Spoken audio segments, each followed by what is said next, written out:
నమస్కారం. లక్ష్మి చెప్పే కథలకు స్వాగతం. వీణులతో వీక్షించటానికి సిద్ధం కండి. ప్రియ సఖులు, ప్రసిద్ధ రచయిత వసుంధర గారు రచించిన తులసి తీర్థం ధారావాహికం నుండి 3వ భాగం వినేద్దామండి. తులసి శరత్తులు ఇలా మాట్లాడుకుంటూ ఉండగా ఎందుకో బీచ్కి వచ్చిన నాగేశ్వరరావు దూరాన్నించి వాళ్ళిద్దరిని చూసి ఉలిక్కిపడ్డాడు.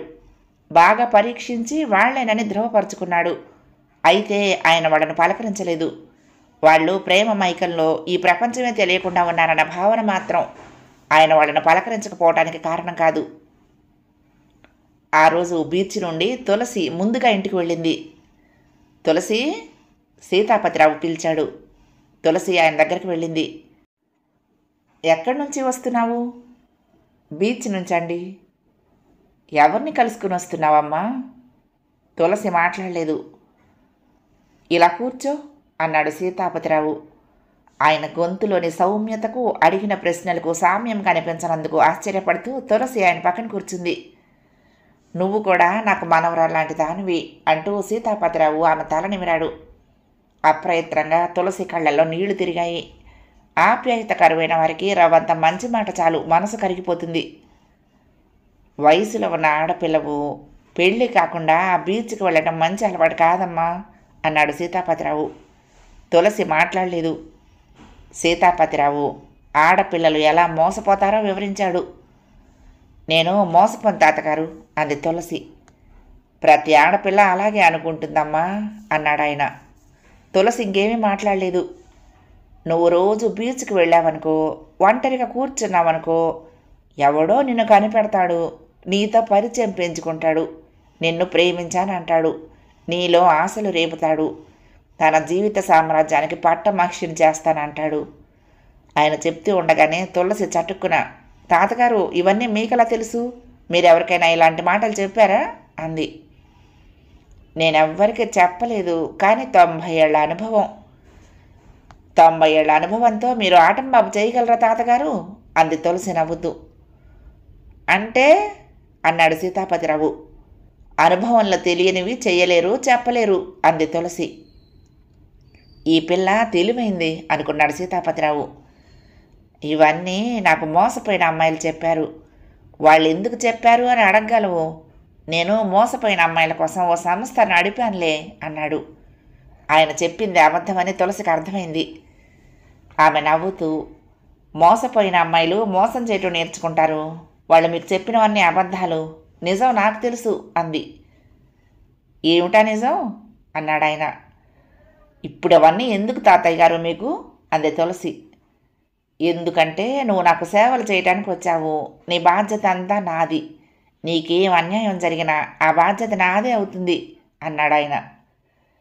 తులసి చటుక్కున లేచి నిలబడింది. తాతయ్య గారు, నేను జీవితంలో మోసపోతే అందుకు మిమ్మల్ని తప్పు పట్టడానికి కానీ నిలదీయటానికి కానీ నాకు నాన్న లేడు, అమ్మ లేదు. అయిన వాళ్ళు ఎవరూ లేరు. మీకు ఆ భయం ఎందుకు అంది. సీతాపతిరావు చెయ్యి పట్టుకొని ఆమెను లాగి తన పక్కన కూర్చోబెట్టుకున్నాడు. అందుకేనమ్మా నాకు భయం. నీకెవరూ లేరు కాబట్టే నా బాధ్యత పెరిగింది. నా వల్ల ఎవ్వరికీ అన్యాయం జరగకూడదనే ఈ తాపత్రయం అన్నాడు. తులసి కదలకుండా ఆయన పక్కన కూర్చుని ఆలోచిస్తోంది. ఈ ముసలాయన ఉద్దేశం ఏంటి? తనతో ఆయన ఇప్పుడు ఏం చెప్పదలుచుకున్నాడు? తను శరత్తు కలుసుకుంటున్న విషయం ఈయనకు తెలిసిపోయిందా? ఎవరు చెప్పుంటారు? ధైర్యం చేసి శరత్తు తనే చెప్పేశాడా? సీతాపతిరావు ఆమెతో లాలనగా, చూడు, నేను నీకు మంచి వరుణ్ణి చూసి పెళ్లి చేస్తాను. నువ్వు మాత్రం తొందరపడి ఎవరి వల్లనూ పడకు అన్నాడు. నేనెవరి వల్లనైనా పడతానని ఎందుకు అనుకుంటున్నారు అంది తులసి. నేను అమాయకురాలు అనుకుంటున్నారా మీరు అడిగింది. లేదమ్మా, ఎవడో కుర్రాడు నీ దగ్గరకు వచ్చి నిన్ను ప్రేమిస్తున్నానంటాడు, పెళ్ళి కూడా చేసుకుంటానంటాడు. కానీ అది సాగే పని కాదు. ఉదాహరణకు నేనే ఉన్నాననుకో, నన్ను కాదని మా శరత్ ఏ ఆడపిల్లను పెళ్లి చేసుకోడు. శరత్ నిన్ను చేసుకుంటాను అన్నాడనుకో, అందుకు నేను ఒప్పుకోను. ఎందుకని ఒప్పుకోరు తాతగారు? సంప్రదాయాలంటూ కొన్ని ఉన్నాయి. వాటి ప్రకారం నీకు ఎలాంటి వరుడు కావాలో నాకు తెలుసు. శరత్కి ఎలాంటి వధువు కావాలో నాకు తెలుసు. మీకిద్దరికీ ఒకరికొకరు వధూవరులయ్యే యోగ్యత లేదు. వాడు సీతాపతిరావు మానవుడు, నువ్వు మామూలు నర్సివి అన్నాడాయన. తులసి ఆయన పక్క నుంచి లేచి, అర్థమైంది తాతగారు, థ్యాంక్స్ అంది.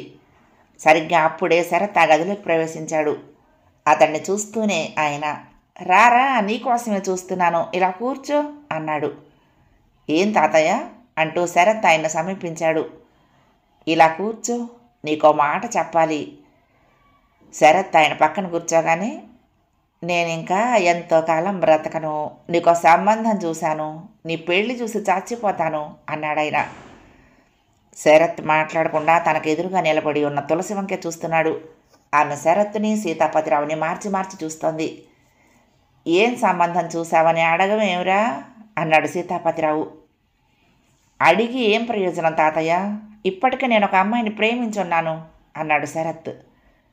మరి నాకు చెప్పనే లేదు. చెప్పి ఏం ప్రయోజనం తాతయ్య, ఆ పెళ్ళికి నువ్వు ఒప్పుకోవు. అయితే నాకు ఇష్టం లేని పిల్లని పెళ్లి చేసుకుంటావా అన్నాడు సీతాపతిరావు తీవ్రంగా. లేదు తాతయ్య, నీ అంగీకారం లభించే వరకు నేను పెళ్లి చేసుకోను. నీ అంగీకారం లభించకపోతే ఆ జన్మ బ్రహ్మచారిగానే మిగిలిపోతాను అన్నాడు శరత్ ఖచ్చితంగా. సీతాపతిరావు మొహంలో సంతృప్తి కనపడింది, కానీ అది కొన్ని క్షణాలు మాత్రమే. ఆరి భడవ, నీ తెలివితేటలు ఎంత దూరం వెళ్తాయని నేను ఎప్పుడూ అనుకోలేదు. అంటే నువ్వు నా చావుకు ఎదురు చూస్తున్నావన్నమాట. నేనెంతో కాలం బ్రతకనని గొప్ప ఎత్తే ఎత్తావురా అన్నాడు సీతాపతిరావు. శరత్ తెల్లబోయాడు. తను ఎంతో తెలివిగా చెప్పాననుకుంటే తాతయ్య తన ఆలోచనల లోతుల్ని పసిగట్టేశాడు. అతడు వెంటనే అక్కడి నుంచి లేచి వంగుని నమస్కరించి, తాతయ్య, చిన్నప్పటి నుండి నీ చేతుల్లో పెరిగాను, నీ చావును కోరుకుంటానా అన్నాడు. ఈ నక్క వినయాలకేంలే, వయసులో ఉన్నప్పుడు మగాడికి అయిన వాళ్ళెవరు అక్కర్లేదు, ఆడది తోడుంటే చాలుననిపిస్తుంది. నీ మనసులో ఎలాంటి ఊహలున్నాయో నాకు తెలియదు, కానీ నువ్వు అనుకున్న విధంగా నీ పెళ్ళి జరగదు. నేను చెప్పిన పెళ్లి సంబంధం నువ్వు చేసుకోవలసిందే. నీ పెళ్లి చూస్తే కానీ నా చావు రాదు. నా ఆత్మబలం ఎలాంటిదంటే మరొక 50 ఏళ్ళు కూడా బతకగలను నేను అన్నాడు సీతాపతిరావు. తప్పక నువ్వు మరొక 100 ఏళ్ళైనా బ్రతకాల్సిందే తాతయ్య. నేను చెప్పిన సంబంధానికి నువ్వు అంగీకరిస్తే తప్ప పెళ్ళి అన్నది చేసుకోను అన్నాడు శరత్. అప్పుడు తులసి పక్కున నవ్వి అక్కడి నుంచి వెళ్ళిపోయింది.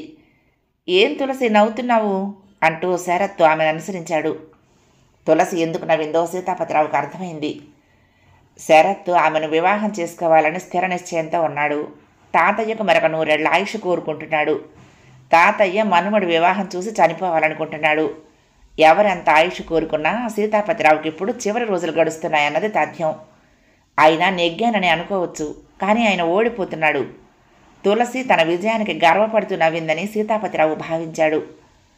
ఏయ్ తులసి, నా ప్రాణం పోయినా నీ పెళ్ళి నా మనవడితో జరగదు, చూద్దు కానీ నేనేం చేయబోతున్నాను అనుకున్నాడాయన. సీతాపతిరావు తులసి విషయాన్నంత తేలిగ్గా కొట్టిపారేయలేదు. ఆయన తులసి, శరత్ తనకు కనుమరుగు కాగానే అమ్మాయి రామా అని గట్టిగా కేకపెట్టాడు. రామ ఇప్పుడు ఆయనకు కోతవేటు దూరంలోనే ఉంటుంది. హాల్లో పార్టీషన్కి అవతల నుంచి యువతలకి ఆమె క్షణాల మీద వచ్చేసి, పిలిచారా తాతగారు అంది. మీ నాన్న ఇంట్లోనే ఉన్నాడా? ఉంటే నేను అర్జెంటుగా రమ్మన్నానని పిలుచుకొనిరా. బయలుదేరేటప్పుడు కాస్త క్యాలెండర్ చూసుకుని దుర్ముహూర్తము వర్జ్యము లేకుండా మాత్రం జాగ్రత్త పడమను. ముఖ్యమైన విషయం మాట్లాడాలి అన్నాడాయన. రామకు చూచాయిగా విషయం అర్థమైంది. సీతాపతిరావు తన తండ్రికి శుభవార్త ఏదో చెప్పబోతున్నాడు. అలాగే తాతగారు అని రామ అక్కడి నుంచి పరుగును వెళ్ళిపోయింది. రమ వెళ్ళేసరికి నాగేశ్వరరావు భార్యతో శరత్ గురించి మాట్లాడుతున్నాడు. కుర్రాడు బుద్ధిమంతుడు అనుకున్నామే, కానీ ఇలా అవకాశం తీసుకుని నర్సులతో షికార్లు కొట్టే రకం అనుకోలేదు అంటున్నాడు నాగేశ్వరరావు. బాగుందండి, తప్పంతా ఆ పిల్లది. అభవం శుభం తెలియని కుర్రాడు. ఆ మాయలాడి వల్ల పడిపోయి ఉంటాడులేండి. అదుపులో ఉంచకపోతే ఆడపిల్లలు చెడిపోతారు. అవకాశం వస్తే ఏ మగాడు బుద్ధిగా ఉండడు. మీరు ఇది గుర్తుంచుకోండి. ఆ ముసలాయన దగ్గర అబ్బాయిని చిన్నపుచ్చకండి అంది నాగేశ్వరరావు భార్య. నాకు ఆ సంగతి తెలుసులేవే. ఇందాక ఆయనకు చెప్పినప్పుడు కూడా తప్పంతా ఆ నరసమ్మదే అన్నట్టు చెప్పాను. కానీ నేను మన పిల్ల భవిష్యత్తు గురించి ఆలోచిస్తున్నాను. మన పిల్ల భవిష్యత్తు విషయంలో పూచి నాది. నా పెళ్ళప్పుడు మా నాన్న కూడా ఇలా ఆలోచిస్తే మన పెళ్లి జరుగుండేది కాదు. ఆ తర్వాత మీరు మాత్రం నిక్షేపంలా ఇంటికి కట్టుబడి ఉండలేదు అంది నాగేశ్వరరావు భార్య. ఆయన మాట్లాడలేదు. ఆయన చిన్నప్పుడు ఓ అమ్మాయితో కాస్త గ్రంథం నడిపాక తల్లిదండ్రులు భయపడి మేనర్కం చేశారు. ఈలోగా రామ అక్కడికి వచ్చి తండ్రికి ఈ విషయం చెప్పింది. ఆ క్యాలెండర్ ఇలా తీసుకురా అన్నాడు నాగేశ్వరరావు. ఆయన భార్య వెంటనే, క్యాలెండర్ ఏమీ అక్కర్లేదు, ఆలస్యం అమృతం విషయం అంటారు. ఇప్పుడు ఆ క్యాలెండర్లో ఏ దుర్ముహూర్తమో ఉంటే మనకు లేనిపోని శంక బయలుదేరుతుంది. చూడకపోతే ఏ బాధ లేదు. నా మాట విని వెంటనే వెళ్ళండి ఆయన దగ్గరకు. క్యాలెండర్ చూడలేదని మాత్రం చెప్పకండి అంది. ఆయన భార్య మాటలు శిరసావహించి పెద్ద ఆయన దగ్గరికి వెళ్ళాడు. వర్జము దుర్ముహూర్తము చూసుకునే వచ్చావా?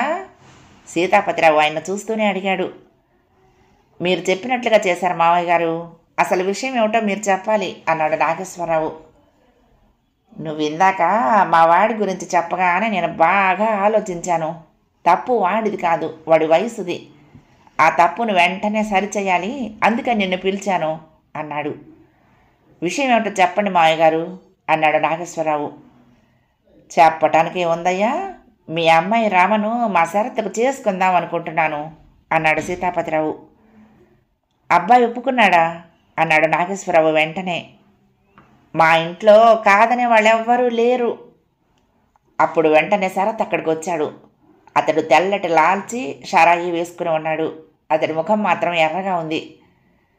తాతయ్య, ఆయనకేమిటో చెప్తున్నట్లున్నావు అన్నాడు శరత్. అతడి మాట చాలా తీవ్రంగా ఉంది. నీకు సంబంధించింది కాదులేరా అన్నాడు సీతాపతిరావు. అలాగా, నా పెళ్లి వ్యవహారమేమో అనుకున్నాను. అవును, నీ పెళ్లి వ్యవహారమే. మరి నాకు సంబంధం లేదంటావేం తాతయ్య? సీతాపతిరావు నవ్వి, అది మన సంప్రదాయంలే అన్నాడు. శరత్ ముఖం మరింత ఎర్రపడింది. ఈ సంప్రదాయం మనది కాదు, నీది అన్నాడు. నీతో తర్వాత మాట్లాడతానులే కానీ, ఇదిగో నాగేశ్వరరావు, నువ్వు వెంటనే మా అబ్బాయికి టెలిగ్రామ్ ఇవ్వాలి, అర్జెంటుగా రమ్మనమని. కూడా మా కోడల్ని కూడా వెంట పెట్టుకొని రావాలి. ఎందుకు తాతయ్య? ఇది పెద్దవాళ్ళ వ్యవహారం రా బాబు. నాగేశ్వరరావు, నేను చెప్పినట్టు చెయ్యి. మా ఇంటి అడ్రస్ నీ దగ్గర ఉందిగా? ఉందండి అని నాగేశ్వరరావు అక్కడి నుంచి వెళ్ళిపోయాడు. శరత్ తీవ్రంగా తాతగారు వంక చూస్తూ, ఏమిటిదంతా తాతయ్య? అనవసరంగా ఇప్పుడు లేనిపోని గొడవ వచ్చేలా ఉంది అన్నాడు. గొడవకి ఏమీ లేదు, నీకేమీ పట్టనట్లు, నిన్నేమీ కానట్టు ఊరుకో, అన్నీ నేను చూసుకుంటాను అన్నాడు. కానీ తాతయ్య, శరత్ ఏదో చెప్పబోయాడు. సీతాపతిరావు అతడికి కన్ను కొట్టి తన పక్కన కూర్చోబెట్టుకుని, నీకో రహస్యం చెప్తాను, తులసి వినకూడదు, దగ్గరలో లేదు కదా అన్నాడు. శరత్ ఏమీ మాట్లాడలేదు. తులసి అన్నాడు సీతాపతిరావు. ఆమె మరుక్షణం అక్కడ ప్రత్యక్షమైంది. అంటే కూతవేటి దూరంలోనే ఉన్నామన్నమాట. నాకు బ్రెడ్ కావాలి, ఫ్రూట్ బ్రెడ్ తెచ్చిపెట్టు అన్నాడు. తులసి వెళ్ళిపోయింది. తలుపులు వేసిరా అన్నాడు సీతాపతిరావు. శరత్ ఆయన చెప్పినట్లే చేశాడు. ఇప్పుడు నేను చెప్పేది విని ఏదో ఉపద్రవం జరగనున్నట్టు కంగారు పడకు. నేను దుర్మార్గుణ్ణని అంచనా వేయకు. నేను నీకు చెప్తున్నది సంప్రదాయం. సంప్రదాయం ఆడవాళ్లను అదుపులో ఉంచడం కోసం ఏర్పాటు చేయబడింది. ఆడది అదుపులో లేకపోతే సమాజానికే ప్రమాదం అన్నాడు ఆయన ఉపోద్ఘాతంగా. తులసికి తల్లి తండ్రి లేరు, ఒంటరి ఆడది, నర్సు వృత్తి స్వీకరించింది. అటు పరిస్థితుల ప్రభావం, ఇటు వృత్తి, ఈ రెండింటి వల్ల ఆమె ఎందరో పురుషులకు దగ్గరగా రాక తప్పదు. పురుషులు కూడా అవకాశం తీసుకునే ఉంటారు. ఇప్పటికే తులసి తన శీలాన్ని కోల్పోయి ఉంటుందనడంలో సందేహం ఉండదు అన్నాడు. నాకు తులసిగా తనతో నిమిత్తం లేదు అన్నాడు శరత్. సీతాపతిరావు కొనసాగించాడు. తులసి అందమైనదిరా, తెలివైనది. ఆమె అందానికి తెలివి జతపడగా శరత్ వంటి కుర్రాళ్లను వల్ల వేసుకోవటం ఆమెకు అత్యంత సులభం. ఆమె ఆలోచనలు చౌకబారుగా ఉంటాయి. ఆమె ఆశకు అంతుండదు. అందుకే శరత్ను వల్ల వేసుకుని తనకు అర్హత లేని స్థానాన్ని సంపాదించుకుంది అన్నాడు. ఇది అబద్ధం తాతయ్య అన్నాడు శరత్. ముందు నా మాట విను. శరత్ తులసితో తిరగటంలో తప్పు లేదు. ఆమె అతన్ని ఆకర్షించడానికి ప్రయత్నిస్తే అతడు అవకాశము తీసుకోవచ్చు. నా సలహా ఏమిటంటే, పెళ్ళికిలోగా నీకు ఆ పిల్ల మీద మోజుంటే తీర్చేసుకో, అది తప్పు కాదు, అందుకు అభ్యంతరం పెట్టను నేను. కానీ పెళ్ళి మాత్రం రామనే చేసుకోవాలి. ఒకసారి పెళ్ళయ్యాక తులసిని పూర్తిగా మర్చిపోవాలి అన్నాడు సీతాపతిరావు ఆఖరి అస్త్రంగా. శరత్ మ్రాన్పడిపోయాడు. ఇదా తరతరాలుగా తాతయ్య నిలబెడుతున్న సంప్రదాయం? ఆయన చెప్పిన మాటలు ఎంత సంస్కార విహీనంగా ఉన్నాయి అనుకున్నాడు. ఇందుకు ఆమె ఒప్పుకుంటుందా అని భయపడకు. పెళ్లి చేసుకుంటానని నమ్మించు, అబద్ధాలు చెప్పు. కావాలంటే నీ అబద్ధాలకు నేను సహకరిస్తాను. ఒకసారి లొంగిపోయాక తులసి మీద నీ మోజు అర్థం లేనిదని నీకే తెలుస్తుంది. అప్పుడు ఆమెను కాలదన్ను, అందులో తప్పేమీ లేదు. తను పవిత్రురాలనని ఆమె నిన్ను మోసం చేయాలనుకుంది. పెళ్లి చేసుకుంటానని నువ్వు ఆమెను మోసం చెయ్యి. శరత్కి ఇంకా నోట మాట రావటం లేదు. నిండు వయసులో ఉన్న స్వతంత్రుడైన యువకుణ్ణి తను కోరిన మార్గానికి రప్పించడం కోసం సీతాపతిరావు అవలంబించిన పద్ధతి, చూపిస్తున్న ఆకర్షణ శరత్కు నమ్మశక్యం కాకుండా ఉంది. తాతయ్య ఈ విధంగానే తమ కుటుంబంలోని పురుషులెవ్వరూ సంప్రదాయాన్ని విడనాడకుండా కాపాడుకోగలిగాడా? ఏదైతే తప్పు, అవినీతి, పతనం అనిపించుకుంటుందో దాన్ని ఆయన ఎరగా చూపిస్తున్నాడు. పెద్దల సపోర్ట్ ఉంటుందని తెలిస్తే ప్రతి యువకుడు ఇలాంటి తప్పు చేసి సంప్రదాయాన్ని కౌగులించుకునేందుకు సిద్ధపడతాడు. నేను నిజమే చెప్తున్నానురా. నువ్వు తులసి పెళ్లికి ముందు ఎలా తిరిగినా అందులో నీ తప్పేమీ లేదు. నువ్వు మాత్రం రామనే పెళ్లి చేసుకోవాలి అన్నాడాయన. తాతయ్య అనగలిగాడు శరత్ అప్పటికి. నేను చెప్పింది అర్థమైందా అన్నాడు సీతాపతిరావు. శరత్ తల ఊపి, నీ ఆలోచనలు ఇలా ఉన్నాయి కాబట్టి నా మాటలు నీకు అర్థం కావటం లేదు తాతయ్య. నేను తులసిని ప్రేమిస్తున్నాను.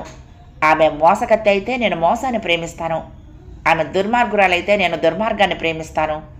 ఆమె ఆశపోతైతే నేను ఆశను ప్రేమిస్తాను. సంప్రదాయం ఈ ప్రేమను నిరసిస్తే నేను సంప్రదాయాన్ని నిరసిస్తాను అన్నాడు శరత్. సీతాపతిరావు తెల్లబోతూ, ఏమన్నావు అన్నాడు. శరత్ మళ్ళీ అవే మాటలు చెప్పాడు. నేను చెప్పిందంతా విన్నాక నువ్వు తీసుకున్న నిర్ణయం ఇదా? సరేలే, తొందరపాటు నీ వయసులో సహజం. ఈ రాత్రంతా నిదానంగా ఆలోచించు. ఒక్క నిద్ర చాలు నీలోని వివేకాన్ని మేల్కొలపటానికి అన్నాడు సీతాపతిరావు. నా నిర్ణయం మారదు అన్నాడు శరత్. ఇద్దరి మధ్య మరి కాసేపు వాగ్వివాదం జరిగింది.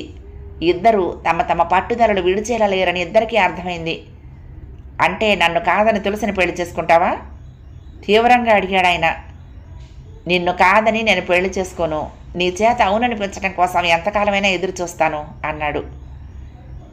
నీ ఎత్తు నేను ఎప్పుడో కనిపెట్టాలేవోయ్. ఈ ముసలాడి జీవితం అశాశ్వతం కదా, ఇంకెంతకాలం బ్రతుకుతాళ్లే అనుకుని మొండికెత్తావు. అందుకే మీ అమ్మా నాన్నలకు టెలిగ్రామ్ ఇచ్చాను. వాళ్ళు వచ్చాక నీ వ్యవహారం తేల్చేస్తాను అన్నాడు సీతాపతిరావు. ఎవరొచ్చినా సరే నాదొక్కటే మాట. మీ అమ్మ మీ నాన్న ఇద్దరూ కూడా నన్ను మించిన సంప్రదాయానికి విలువనిస్తారు. మీ అమ్మ అయితే ఇచ్చిన వాగ్దానాన్ని నిలబెట్టుకునేందుకు ప్రాణాలను కూడా తృణప్రాయంగా చూస్తుంది. నేను వాటి దగ్గర వాగ్దానం తీసుకోబోతున్నాను. ఒకవేళ నేను పోయినా సరే నీ వివాహం తులసితో జరగరాదని, రమతోనే జరగాలని నేను మీ అమ్మ దగ్గర మాట తీసుకుంటే చాలు. ఆ తర్వాత నేను తృప్తిగా చచ్చిపోతాను అంటూ సీతాపతిరావు నవ్వాడు. ఆ నవ్వు నెమ్మదిగానే ఉన్నప్పటికీ శరత్కు వికటంగానూ భయంకరంగానూ వినిపించింది. ఆ నవ్వుకు సంబంధించిన శబ్ద తరంగాలు అక్కడి గోడలకు తాకి అదే పనిగా ప్రతిధ్వనిస్తున్న అనుభూతి కలిగింది అతనికి. చచ్చి సాధించడం అంటే ఇదే కాబోలు. తాతయ్య నువ్వెంతకైనా తగుదువు అనుకున్నాడు శరత్. తల్లి మాటకిచ్చే విలువ అతనికి బాగా తెలుసు. ఆమె ఒట్టును నమ్ముతుంది. సాధారణంగా ఒట్టు వేయదు. వేసిందంటే ఆ ఒట్టు నిలబెట్టుకోవటానికి ప్రాణత్యాగానికైనా సిద్ధపడుతుంది. తాతయ్య తనకు తులసిని మోసం చేయమని సూచించాడు. ఆ సూచన ఎంతో ఆకర్షణీయంగా ఉంది. ఆ ఆకర్షణకు తను లొంగలేదు. అప్పుడైనా తన తల్లి చేత ఒట్టు వేయించుకుంటానని బెదిరించాడు. ఆ బెదిరింపు ఎంత బలమైందో అతనికి తెలుసు. సీతాపతిరావు శాంతాదేవి చేత ఒట్టు వేయించుకుంటే ఇక తులసికి తనకు పెళ్లి జరగడం అసాధ్యం. అది సాధ్యపడాలంటే అతడు తల్లికి తులసికి మధ్య ఎవరో ఒకరిని మాత్రమే ఎన్నుకోవలసి ఉంటుంది. ఈ ఒట్టు ఎలా ఆపాలి? ఇదే ఆలోచనలతో శరత్ ఆ రాత్రంతా సరిగ్గా నిద్రపోలేదు. మధ్యలో అతనికి నిద్ర పడితే అందులో ఓ కళ. ఆ కళలో అతడు తులసిని మాయ మాటలతో వశపరుచుకున్నాడు. ఆ తర్వాత రామును పెళ్లి చేసుకున్నాడు. రామ అతడు కబుర్లు చెప్పుకుంటూ ఉంటే వారి మధ్యలో తులసి వచ్చింది. తనకు జరిగిన అన్యాయాన్ని చెప్పుకుంది. రమ నవ్వేసింది. తప్పు తులసిదే అంది. తులసి ఆమెను రెచ్చగొట్టడానికి ప్రయత్నించింది. పెళ్లికి ముందు పరాయి ఆడదానితో సంబంధం పెట్టుకున్న మగవాణ్ణి ఎలా క్షమించగలవు అని నిలదీసింది. ఆమె అదే పనిగా శరత్తును తిడుతూ ఉంటే రమ సహించలేక పెద్దవాళ్లను పిలిచింది. రఘునాథరావు, నాగేశ్వరరావు, సీతాపతిరావు తులసిని ఈడ్చుకుంటూ బయటకు వెళ్ళిపోయారు. ఏకాంతంలో రమ, శరత్ మిగిలారు. నేను తప్పు చేశాను రమ అన్నాడు శరత్. తప్పు నీది కాదు తులసిది అంది రమ. అంటే నా తప్పును నువ్వు క్షమించావా? మీరు తప్పే చేయనప్పుడు క్షమించే ప్రసక్తే ఉంది. తప్పు చేసింది తులసి. ఆమె తప్పును నేను ఎప్పటికీ క్షమించను అంది రమ. నువ్వు చాలా మంచిదానివి రమ అన్నాడు శరత్. సరిగ్గా అప్పుడే అతడికి మెలకు వచ్చింది. ఉలిక్కిపడి చుట్టూ చూశాడు. ఎవరూ లేరు. మెలకు వచ్చే ముందు తానే మాటలు అన్నాడో శరత్కు గుర్తుంది. తనలో అంతటి మార్పు ఎలా వచ్చింది? అసలు తనకు అలాంటి కళ ఎలా వచ్చింది? తాతయ్య చూపించిన ఆకర్షణ ప్రభావమా? తాతయ్య తన సంప్రదాయాన్ని నిలబెట్టుకుంటాడా? శరత్కు మళ్ళీ నిద్ర పట్టలేదు. రాత్రంతా అతడికి నిద్ర లేదు. తెలతెలవారటం కూడా అతడికి గుర్తుంది. లేచి మొహం కడుక్కుందాం అనుకుంటూ ఉండగా చిన్న కునుకు పట్టింది. అంతే. మళ్ళీ ఇదే మెలకు రావటం. ఈరోజు ఇంకా ఆఫీస్కి వెళ్ళవా అన్న మాటకు ఉలిక్కిపడి లేచాడు శరత్. టైము 9 కావస్తోంది. అప్పటికి తనను నిద్రలేపిన వ్యక్తిని గుర్తించాడు. పువ్వుల బోర్డర్ ఉన్న తెల్ల చీర, అదే రంగు రవిక. అప్పుడే స్నానం చేసి బట్టలు మార్చుకున్నట్లుంది. అప్పుడే విరిసిన మల్లెపూల తాజాగా ఉంది తులసి. ఏంటి అలా ఉన్నావు అడిగింది. ఎలా ఉన్నాను? అద్దంలో చూసుకో. నువ్వెదురుగా ఉంటే వేరే అద్దం ఎందుకు తులసి? ఎందుకో తెలుస్తుంది, వెళ్ళి అద్దంలో చూసుకో అంది. శరత్ బద్ధకంగా లేవలేను అన్నాడు. తులసి వెళ్ళి అద్దం తీసుకుని వచ్చింది. శరత్ అద్దాన్ని అందుకుని అందులో తన మొహం చూసుకుని ఆశ్చర్యపోయాడు. నిన్న రాత్రి పడుకోబోయే ముందు తన రూపానికి ఇప్పటికీ చాలా తేడా ఉంది. రాత్రి తల దిమ్ముగా అనిపించిందేమో, జుత్తు పీక్కున్నట్టున్నాడు. తలంతా చింపిరిగా చెదిరిపోయి ఉంది. కళ్ళు బాగా ఎర్రబడ్డాయి. ముఖం పీకిపోయినట్లుంది.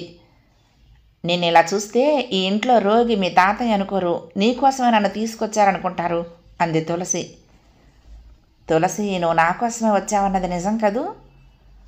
అద్దంలో నీ మొహం చూసుకున్నాక కూడా ఇంకా అలా అనిపిస్తోందా నీకు అంది. ఏం, నీ మొహం నీకు నచ్చిందా అడిగింది. నిన్ను చూశాక ఏ ముఖము నచ్చదు, నా ముఖం మాత్రం ఎలా నచ్చుతుంది అన్నాడు. తులసి కాస్త సిగ్గుపడింది. మాటలు బాగానే నేర్చావు, కానీ ఎందుకు? అసలు ఏమైంది? నీ కళ్ళు అలా ఎర్రబడ్డా ఎందుకు? మొహం అలా పీకిపోయిందే అంది. నాకిప్పుడు జీవన్మరణ సమస్య వచ్చింది తులసి. నువ్వు లేకుండా నేను బ్రతకలేను. నువ్వు లేకుండా నేను బ్రతకాలని తాతయ్య శాసించాడు. అది అనుకున్నదేగా అంది తులసి చాలా తేలిగ్గా. అలా తీసి పారయ్యకు తేలిగ్గా. తాతయ్య ఏమన్నాడో తెలుసా? చెప్పాలంటేనే సిగ్గేస్తోంది అన్నాడు శరత్. ఏముంది, నేను కొలటనని, నీకు తగని దాన్ని అని ఉంటారు. ఇది మామూలుగా ఎవరింట్లో అయినా. శరత్ ఆశ్చర్యంగా చూశాడు ఆమె వంక. అన్నీ నీకు తెలిసినట్లే కనపడుతుంది, నువ్వు ఆవేశపడవేం అన్నాడు. కొరకంచును ఒక్కసారి నీటిలో ముంచితే చుయ్యమంటుంది, రెండోసారి మూడోసారి ఇంకేమంటుంది అంది తులసి. తాతయ్య ఇంకొక దారుణమైన సలహా ఇచ్చాడు తులసి. అది చెప్పడానికి సిగ్గుపడుతున్నాను. చెప్పు, పర్వాలేదు. నీ మీద మోజుతో నాకిప్పుడు ప్రపంచం కనపడటం లేదుట. మోజు తీరిపోతే మామూలు మనిషిని అయిపోతానట. మోజు తీర్చుకుని మోసం చేసినా తనకు అభ్యంతరం లేదన్నాడు తాతయ్య. నిజంగానా అంది తులసి. ఆమె కళ్ళు ఒక్కసారిగా ఎర్రబడ్డాయి. ఆ ఎరుపు ఉదయభానుడిలా తీక్షణంగా ఉంది. థ్యాంక్స్ శరత్ అంది తులసి వెంటనే. ఎందుకు అన్నాడు అతడు ఆశ్చర్యంగా. మీ తాతయ్య చూపిన ఆకర్షణకు లొంగిపోనందుకు. లొంగిపోలేదని నీకెలా తెలుసు? ఈ విషయం నాకు చెప్పటమే నీ మంచి మనసును తెలియపరుస్తోంది అన్నదామె. అతడిని ఆమె అభినందిస్తున్నది కానీ కళ్ళల్లో ఎరుపు తగ్గలేదు. కానీ తులసి, తాతయ్య ఇంకా చాలా పెద్ద ఎత్తులో ఉన్నాడు అంటూ శరత్ ఆమెకు తన తల్లిదండ్రులు వస్తున్న విషయము, ఆయన ఒట్టు వేయించుకోవాలనుకుంటున్న విషయం చెప్పి, తులసి, ఒట్టు విషయం అంత తేలిగ్గా తీసి పారయ్యకు. మా అమ్మ గురించి నాకు బాగా తెలుసు. అమ్మ ఒట్టు వేసి ఆయనకు మాట ఇచ్చిందంటే ఇక మన పెళ్లి జరగదు. జరిగితే ఇంకా జన్మలో అమ్మ ముఖం చూసే యోగం నాకు ఉండదు. ఈ విషయమై రాత్రి తెల్లవార్లు నాకు నిద్ర లేదు అన్నాడు. ఆమె ఆవేశాన్ని అతి కష్టం మీద చెక్కబట్టుకుని, శరత్, ఈ ఒట్టు సమస్యను నేను పరిష్కరిస్తానుగా అంది. ఎలా తులసి? భూమి గురించి భూమి మీదే ఉంటే ఎక్కువ తెలియదు. అందుకే మన వాళ్ళు ఉపగ్రహాలను అంతరిక్షంలోకి పంపి భూమి మీద ఏముందో దూరం నుంచి చూసి తెలుసుకుంటున్నారు. నేను సంప్రదాయానికి దూరంగా ఉంటూ ఉండటం వలన మీకంటే ఎక్కువగా సంప్రదాయం గురించి నాకే బాగా తెలుసు అంది తులసి. శరత్కు ఆమె తెలివితేటలపై నమ్మకం ఉంది, కానీ ఆమె ఏం చేయబోతున్నదో అతడు ఊహించలేకపోయాడు. సీతాపతిరావు భోజనం పూర్తి చేసి చేతులు కడుక్కోగానే తులసి ఆయనకు తువ్వాలు అందించింది. ఆయన చేతులు తుడుచుకుని తువ్వాలు ఒళ్ళో వేసుకుని, కాస్త రమని పిలుస్తావు అన్నాడు. ఎందుకు తాతగారు అంది తులసి. రుక్మిణి కళ్యాణం చదివించుకోవాలి. తాతగారు, నేను మీతో మాట్లాడాలి అంది. సీతాపతిరావు ఆమె వంక చురుగ్గా చూసి, ఏం మాట్లాడతావు అన్నాడు. రుక్మిణి కళ్యాణం అంటే మంచి కాలక్షేపాన్ని ఇచ్చే విషయం. కూర్చో అన్నాడు. తులసి ఆయన పక్కనే కూర్చుని, పేరులో ఏముందని అంటారు కానీ చాలా ఉంది అంది. ఏమిటో చెప్పు. మీ పేరు సీతాపతిరావు, అంటే సీతకు పతి, పేరుకు తగ్గట్టుగానే మీకు భార్య వియోగం అంది. ఇంకా మీ కోడలు శాంతాదేవి, కోపం అన్నదే ఎరుగుదావిడ. మీ మనవడు శరత్, ఎంతో ఆహ్లాదకరమైన వ్యక్తిత్వం. సీతాపతిరావు సంతోషంగా ఇంకా అన్నాడు. నా పేరు తులసి, పవిత్రతకు. ఇంకా ఆగు అన్నాడు సీతాపతిరావు. ఇదంతా నీ పవిత్రతను నిరూపించుకోవటానికి పన్నాగమా? పోనీలేండి, పేరులో ఏముంది అనుకుందాము అంది. నువ్వు చాలా తెలివిగా మాట్లాడతావమ్మాయి అన్నాడు సీతాపతిరావు నవ్వేసి. తెలివితేటలు కాదు, నేను నిజంగా పేరులో ఏదో ఉందనే నమ్ముతాను అంది. ఉంటే ఉండవచ్చు, కానీ తులసి అన్న పేరున్నదని నీకు పూజార్హత లభించదు అన్నాడు సీతాపతిరావు. ఎందుకనండి? సాంప్రదాయం అందుకు కొన్ని అర్హతలను నిర్ణయించింది ఆయన చెప్పాడు. ఓ, మీకు సంప్రదాయం గురించి చాలా బాగా తెలుసా? తెలియటం ఏమిటమ్మాయి, నేనే సంప్రదాయాన్ని అన్నాడు ఆయన గర్వంగా. అయితే నాకు సంప్రదాయం విషయంలో కొన్ని సందేహాలున్నాయి, మిమ్మల్ని అడిగి తీర్చుకోవచ్చునన్నమాట అంది తులసి. అడుగు ఉత్సాహంగా అన్నాడు సీతాపతిరావు. ఆయనకిప్పుడు మంచి అవకాశం వచ్చింది. ఆమె ప్రశ్నలకు జవాబు చెప్తున్నట్లే చెప్పి ఆమె స్థానం ఆమెకు తెలియపరచాలని అనుకున్నాడు. పిట్ట వలవైపే వస్తున్నందుకు ఆయన సంతోషించాడు కూడా. మన సంప్రదాయాలకు ఋషులు మూల పురుషులు కదా తాతయ్య గారు. వారిలో విశ్వామిత్రుడు ప్రముఖుడు. క్షామం రాజ్యం వెళుతున్న కాలంలో ఎక్కడ ఆహారం దొరక్క చివరికి ఒక మాలపల్లె చేరుకుని అక్కడ వారి ఎంగిలి కుక్క మాంసం తిన్నాడు. అందువలన ఆయన పతితుడుగా పరిగణించబడ్డా అడిగింది తులసి. అడగవలసిన ప్రశ్నే అడిగావు అన్నాడు ఆయన సంతోషంగా. ఏ సంప్రదాయమైనా ఈ శరీరం పాటిస్తున్నది అంటే అది బొందిలో ప్రాణం ఉన్నంతకాలమే. విశ్వామిత్రుడు కేవలం తన ప్రాణాలు నిలబెట్టుకోవటం కోసం మాత్రమే ఎంగిలైన కుక్క మాంసం తిన్నాడు. ఒకసారి ప్రాణం నిలబడగానే ఆయన అక్కడ మంచినీళ్ళు కూడా తాగలేదు వివరించాడు. అయితే తాతయ్య గారు, విశ్వామిత్రుడు కుక్క మాంసం తినటానికి కారణం ప్రజాక్షేమం కాదు, కేవలం తన ప్రాణాలు నిలబెట్టుకోవటానికి ఆయన ఆ పని చేశాడు. అది స్వార్థం అనిపించుకుంటుంది. అంటే మనిషి స్వార్థం కోసం ఒక్క తప్పు చేసినా ఆ తర్వాత సాంప్రదాయం నిలబెడితే అతడిది తప్పు అనిపించుకోదు, అతడిని వెలివేయాల్సిన అవసరం ఉండదు. అంతేనా తాతగారు అంది తులసి. ఆయన చెప్పింది విని మెచ్చుకోవటమే తప్ప ఈ పద్ధతిలో సీతాపతిరావును ఎవ్వరూ ఇంతవరకు ప్రశ్నించి ఉండలేదు. అంటే నువ్వు చెప్పదలుచుకున్నది ఏమిటమ్మాయి అన్నాడు ఆయన. ఉదాహరణకు మీ మనువుడు విశ్వామిత్రుడు అనుకోండి, నేను కుక్క మాంసాన్ని అనుకోండి. తన ప్రాణాలు నిలబెట్టుకోవటం కోసం అతడు నేనే కావాలన్నాడు అనుకోండి. ఆ తర్వాత మేము ఏ మాలల ఇళ్లలోనూ మంచినీళ్ళు తాగకుండా ఉంటే మా వివాహానికి మీ సంప్రదాయం అంగీకరిస్తుంది కదా అంది తులసి. అంగీకరించదు అన్నాడు సీతాపతిరావు. ఎందుకని? విశ్వామిత్రుడు తిన్న కుక్క మాంసం ఆ క్షణంలో అతడి ప్రాణం నిలబెట్టి తర్వాత జీర్ణమైపోయింది. వివాహం అంటే ఒక క్షణంలో తేలిపోయేది కాదు. జీవితాంతం దంపతులు ఒకరితో ఒకరు కలిసి ఉంటారు అన్నాడు. వివాహం అయ్యాక భర్త వ్యక్తిత్వం భార్య వ్యక్తిత్వంలో జీర్ణమైపోతుంది కదా అంది తులసి. రెండు ఒకటి కాదు, వితండవాదన చేయకు. వేరువేరు కులాల వివాహాలు సమాజానికి అరిష్టం అన్నాడు సీతాపతిరావు. మరి క్షత్రియ వంశంలో పుట్టిన రుక్మిణి యాదవ కులస్థుడైన కృష్ణుణ్ణి కోరినప్పుడు మీరు శిశుపాలుడి పక్షమా కృష్ణుడి పక్షమా అంది తులసి.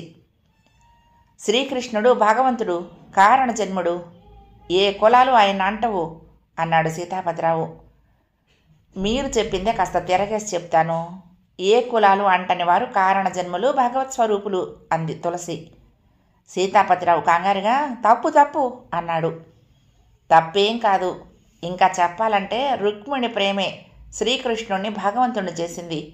కులాలకు మతాలకు అతీతమైన ప్రేమగాథలే చరిత్రలో అమరకావ్యాలవుతున్నాయి అంది తులసి. రుక్మిణి నుంచి నువ్వు గ్రహించిన ఆదర్శం ఇదా అన్నాడు. మీరు ఏ ఆదర్శం తీసుకుని మీ అమ్మాయికి రుక్మిణి అని పేరు పెట్టారు అంది తులసి చటుక్కున. సీతాపతిరావు మ్రాన్పడిపోయాడు. ఏమన్నావు అన్నాడు అతి కష్టం మీద. 3వ భాగం సమాప్తం. 4వ భాగంలో ఈ ధారావాహిక ముగింపును వినేద్దామండి. ఈ కథ మీకు నచ్చితే తప్పకుండా లైక్ చేయండి, షేర్ చేయండి, కామెంట్ చేయండి, సబ్స్క్రైబ్ చేసుకుని నన్ను ఎంకరేజ్ చేయండి. ఉంటానండి. ప్రేమతో లక్ష్మి, కృష్ణాతీరం దుర్గమ్మ సన్నిధానం. నమస్తే.